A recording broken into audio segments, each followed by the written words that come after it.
I've been talking about the 80-20 rule in running for years, but recently I had a thought, what if we applied this rule to our workouts? So I started doing just that. And here's what happened. Hey, what's up, guys? Today I want to talk about the 80-20 rule in training, how I apply it, why you should think about applying it to your training and racing. The 80-20 rule states that 80% of the time we should be doing easy work and only 20% of the time we should be doing hard work. In running, we usually apply this to our weekly mileage, meaning that 80% of our weekly miles are easy and only 20% are hard. This helps us build a base and then get faster. But what if we apply this to our workouts? So my thought was to do 80% of my workout at an easy effort and then only 20% at a hard effort. To measure this, I wanted to use heart rate zones. And there's really only one true way to measure heart rate zones, and that's through a heart rate monitor that goes directly on your heart. But not everyone has access to that technology, and so we have to use something else. You can either use a GPS watch or a running watch, or even your phone. Just make sure that you calibrate it properly. For me, I like to use a chest strap because it gives me the most accurate reading, and I also like to use a percentage of max heart rate. Now, there's different formulas to calculate max heart rate. The most common one is 220 minus your age. I like to use a more personalized approach. And so I tested it out with a recent race I did. So what I did was I took my average heart rate from the race and I multiplied that by 1.1. That gave me my theoretical max heart rate. So for me, my max heart rate is 196 beats per minute. Now, some of you might say, well, what if you haven't hit your max yet? Well, that's the thing. This is a theoretical max. And if you haven't hit your max yet, well, that means your max is higher and your heart rate zones will shift accordingly.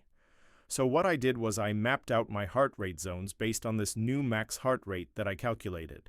Now I need to point out that the zones are arbitrary. They don't mean anything physiologically. It's just a way for me to track effort. So for example, I might say that zone 4 starts at 163 beats per minute. That doesn't mean that at 163 beats per minute I start to see physiological changes. It's just where I decided to put the line. Okay, so what I did was during my workout I tried to keep my heart rate in zone 2 for 80% of the workout and only in zone 5 for 20% of the workout. Now this sounds simple enough, but actually doing it is quite difficult. What I found was that I could only sustain zone 5 efforts for a few minutes before my heart rate would drift back down into zone 4. So I had to modify my efforts a little bit. Instead of truly sustaining zone 5 for 20% of the workout, what I ended up doing was I did short bursts of zone 5, followed by a period of recovery in zone 3. Now, some of you might ask, well, isn't that counterproductive? Are you just making your workout less effective? And the answer is probably yes. I probably did make the workout less effective, but the reason I did that was to learn how to better pace myself in races. What I'm trying to simulate is something like a 5K or a 10K race where I go out too fast and end up blowing up.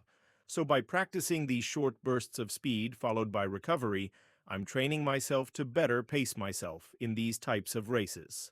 Now, I'm not saying that you have to do this. There's other ways to train pacing, but this is just one way that I'm experimenting with. And like I said, it's challenging. It requires a lot of focus to push yourself into zone 5, and then pull yourself back down into zone 3, then push back into zone 5, and pull back down into zone 3. And then repeat this over and over again for the duration of the workout, but it also requires a lot of aerobic capacity to recover quickly from zone 5. And this is where the workout becomes very individualized. Someone who has a higher aerobic capacity will be able to recover quicker than someone with a lower aerobic capacity. And so the person with a lower aerobic capacity may have to spend more time recovering, or they may have to adjust their heart rate zones slightly so that they can complete the workout. In the end, the workout ends up being less intense overall because you're spending so much time recovering, but it's still very challenging in a different way than a normal workout. So let me know what you think. Have you ever tried to structure a workout like this? Is it helpful? Does it make sense? I'd love to hear your thoughts. Alright, if you found this video helpful, please share it with your running friends. And as always, thanks for watching.